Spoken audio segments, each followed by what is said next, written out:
नमस्ते दोस्तों। आज 13 जून 2025 को इसराइल ने ईरान पे बड़ा अटैक किया था, जिसका उन्होंने नाम दिया ऑपरेशन राइजिंग लायन। उन्होंने न्यूक्लियर फैसिलिटी, मिलिट्री बेसिस और सीनियर ऑफिशियल के घर पे एयर स्ट्राइक किया है, जिसमें जो जगह है, नतांज, खोंदाब और खोरमबाद जैसे न्यूक्लियर साइट को काफ़ी डैमेज हुआ है। मेजर जनरल होसेन सोलेमानी, जो ईरान के इस्लामिक रिवॉल्यूशनरी गार्ड कॉर्प्स के हेड थे, और Sayyid major general Mohammad Bagheri भी मारे गए।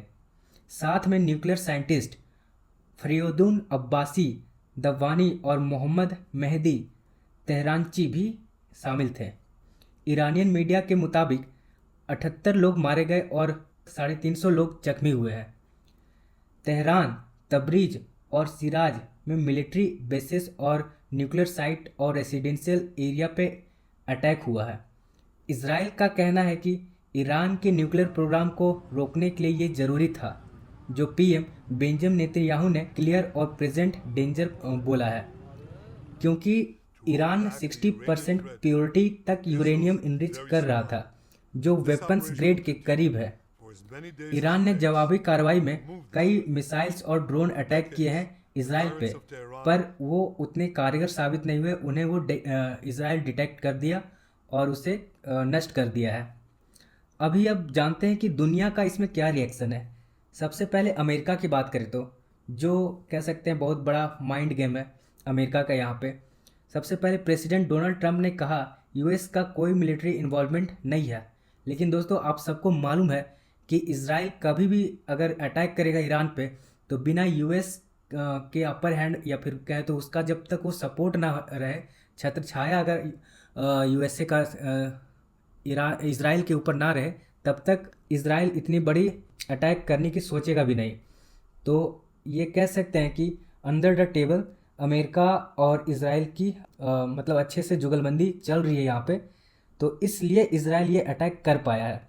और इसराइल की अटैक को देखें अच्छे से तो आपको ये मालूम चलेगा कि ये अटैक ये नॉर्मल कोई अटैक नहीं है जो पहले इसराइल करता था ईरान के ऊपर। दिस टाइम अगर बात करें तो इतना डीप और हेवी पेनिट्रेट किया है ईरान के अंदर इसराइल, कह सकते हैं बहुत हेवी डैमेज पहुंचाया है। तो सबसे पहले अमेरिका का क्या कहना है। अमेरिका का प्रेसिडेंट डोनाल्ड ट्रंप का कहना है कि यूएस का कोई मिलिट्री इन्वॉल्वमेंट इसमें नहीं था, पर इसराइल के जो एक्शन को सपोर्ट किया है, उन्होंने ईरान से कहा है कि डील कर लो हमसे न्यूक्लियर, वरना और भी ब्रूटल अटैक होंगे और फिर मेरे पास कोई चारा नहीं रह जाएगा, हमें आंख मूंद करके इसराइल को सपोर्ट करना पड़ जाएगा। ये secretary of state Marco Rubio ने कहा है। यूनाइटेड नेशन कहे तो यूनाइटेड नेशन जो अमेरिका का गोद में बैठा हुआ है, कह सकते हैं कि अमेरिका जो चाहेगा वही यूनाइटेड नेशन से बात निकल के आएगी सामने। तो यूनाइटेड नेशन का क्या कहना है। सबसे पहले सेक्रेटरी जनरल एंटोनियो गुटेरेस ने एस्केलेशन की निंदा की है और मैक्सिमम रिस्ट्रेंट की बात की, खासकर न्यूक्लियर फैसिलिटी पर जो अटैक हुआ उसके खिलाफ में। अब आईएईए के हेड राफेल ग्रोसी ने भी न्यूक्लियर सेफ्टी के लिए रिस्ट्रेंट मतलब उसको कम करने की बात कही है। ऑस्ट्रेलिया का क्या कहना है। ऑस्ट्रेलिया का जो फॉरेन मिनिस्टर पेनी वोंग है, वो चाहते हैं कि ये जो रीजन है उसमें अनस्टेबिलिटी आ जाएगा इस अटैक के बाद। और उनका ये कहना है कि ये दोनों पक्ष को ये बात करके, डिप्लोमेसी से बात करके ये ख़त्म करनी चाहिए। तो ये ऑस्ट्रेलिया की तरफ से। चाइना की तरफ से क्या है कि सबसे पहले चाइना फॉरेन मिनिस्ट्री ने इस एक्शन को मतलब कि कंडेम किया है और अपने सिटीज़न को ईरान और इसराइल में सेंसिटिव एरिया से दूर रहने को कहा है। एक चीज़ और है कि ईरान के पास अभी जो मतलब कि उसको अटैक करने के लिए मिसाइल लॉन्चर्स और जो भी कुछ ज़रूरत की चीज़ें हैं, चाइना उसे वो प्रोवाइड करा रहा है। तो आप समझ सकते हैं कि चाइना का डायरेक्ट ईरान को सपोर्ट है। एक तरफ से रसिया का भी ईरान को सपोर्ट है, क्योंकि रसिया यूक्रेन के साथ उलझा हुआ है, तो वो खुल करके ईरान के सपोर्ट में अभी वैसे नहीं आएगा। तो ये लड़ाई ईरान को खुद अकेले ही लड़नी पड़ेगी। चाइना पीछे से अपनी जो दुकान चलाता है वो चलाएगा ही, और जो चीज़ें वो प्रोवाइड कराएगा ईरान को, वो देखने वाली चीज़ बात है रह जाएगी। क्या क्या अभी चाइना देता है।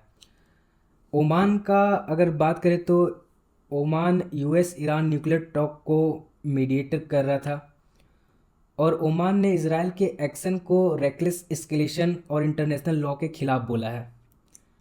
सबसे पहले तो ओमान का ये कहना है कि आप बात तो चल रही थी, वो ठीक चल रही थी, धीरे धीरे वो प्रोग्रेस करता, पर यहाँ पे जो इसराइल का अटैक जो ईरान पे हो गया है वो काफ़ी बेवकूफ़ी भरा है और ये नहीं होना चाहिए था, ये कहना है ओमान का।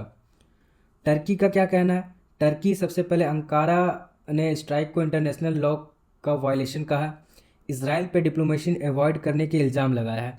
तो आप सब जानते हैं कि ये जो मुस्लिम उन्मा जिसे कहते हैं वो सब अभी ईरान के सपोर्ट में आ जाएंगे, तो वही होता दिख रहा है। इराक का क्या कहना है? पीएम मोहम्मद सिया अल सुदानी ने स्ट्राइक को मिलिट्री एग्रेशन बोला है और ग्लोबल सिक्योरिटी के लिए खतरनाक कहा है कि ये जो अटैक हुआ ये खतरनाक है। तो जैसा कि बात कहा था वो वही होते दिख रहा है। बात करें तो जर्मनी के चांसलर फ्रेडरिच मर्ज ने डिस्कलेशन की बात की है, पर ईरान को न्यूक्लियर वेपन बनाने से रोकने पर भी जोर दिया है और बोला है कि आप जो न्यूक्लियर का की जो जिद लगा के रखे हैं उसे छोड़ दीजिए और नॉर्मली एक डील कर लीजिए यूएस के साथ कि हम लोग फ्यूचर में कोई न्यूक्लियर बॉम्ब जैसा कुछ नहीं बनाने जा रहे हैं, तो ये मैटर सॉल्व हो जाएगा। ईरान के सुप्रीम लीडर आयतोल्ला खोमेनी ने इसराइल को सबसे पहले बोला है कि अच्छे से हिट करेंगे, इस चीज़ के लिए इसराइल को चिता के रखा है। अब यूएस ईरान न्यूक्लियर टॉक भी डिस्टर्ब हो चुका है ये काफ़ी, अब कहे तो। सबसे पहले ईरान ने यूरेनियम इनरिचमेंट बंद करने की जो पहले अगर कुछ बात हो भी रही होगी, तो अब उनका कहना है कि अब तो बिल्कुल भी बात आगे नहीं बढ़ेगी, और वो साफ इनकार कर दिया है कि मैं किसी भी तरह से ये यूएस ईरान का जो न्यूक्लियर पीस टॉक है अब उसमें कोई भी मतलब ये नहीं रह जाएगा कि मैं इसे रोकूंगा। अगर इन सब की बात करें तो इंडिया का यहाँ पे क्या स्टैंड है, इंडिया क्या कर रहा है? इंडिया ने इसराइल और ईरान के बीच बढ़ते टेंशन पे बड़ी चिंता जताई है। जब इसराइल ने आज के दिन ऑपरेशन राइजिंग लायन के नाम से ईरान के न्यूक्लियर फैसिलिटी और मिलिट्री साइट पर अटैक किया, मिनिस्ट्री ऑफ एक्सटर्नल अफेयर ने एक स्टेटमेंट दिया जिसमें दोनों तरफ से एस्केलेशन बढ़ रहा है उसे रोकने की बात कही, और फिर वही अपना डायलॉग एंड डिप्लोमेसी पे आ जाइए। मिनिस्ट्री ऑफ एक्सटर्नल अफेयर ने कहा कि इंडिया को दोनों कंट्रीज़ के साथ क्लोज और फ्रेंडली रिलेशन है और रिजोल्यूशन के लिए सपोर्ट ऑफर किया। इंडियन एम्बेसी ने ईरान और इसराइल ने इंडियन सिटीजन के लिए एडवाइजरी जारी की है। उन्होंने अलर्ट रहने को कहा है, अननेसेसरी ट्रैवल अवॉइड करने को कहा है और लोकल सेफ्टी रूल्स को फॉलो करने को कहा है, क्योंकि रीजन में टेंशन काफ़ी हाई है। फ़िलहाल के लिए आज की इस वीडियो में यही बातें रही कि ईरान के ऊपर जो अटैक हुआ इसराइल का, वो काफ़ी डीप पेनिट्रेट किया है ईरान में। इसराइल काफ़ी मतलब ख़तरनाक टाइप से अटैक कर दिया है ईरान को। अब रिटेलिएशन में ईरान क्या करेगा? एक न्यूज़ ये भी आ रही कि ईरान ने जो फ्लैग होस्ट किया है वो बदले का फ्लैग है, जिसमें वो कह रहा है कि हम बदला लेंगे और काफ़ी एग्रेसिव लेंगे। अब ये तो आगे फ्यूचर में बातें होंगी कि क्या होने वाला है क्या नहीं होने वाला है। तो फ़िलहाल के लिए इस वीडियो में इतना ही, और जैसे ही कुछ नया अपडेट आता है तो मैं उस पर एक वीडियो फिर से लेके आऊँगा। तब तक के लिए आप सबको आज के इस वीडियो के लिए धन्यवाद। प्लीज़ लाइक कर दीजिए और अगर अच्छा लगा तो इसको सब्सक्राइब भी इस चैनल को कर दीजिए, आपकी तरफ से एक छोटा सा हेल्प हो जाएगा। Thank you very much.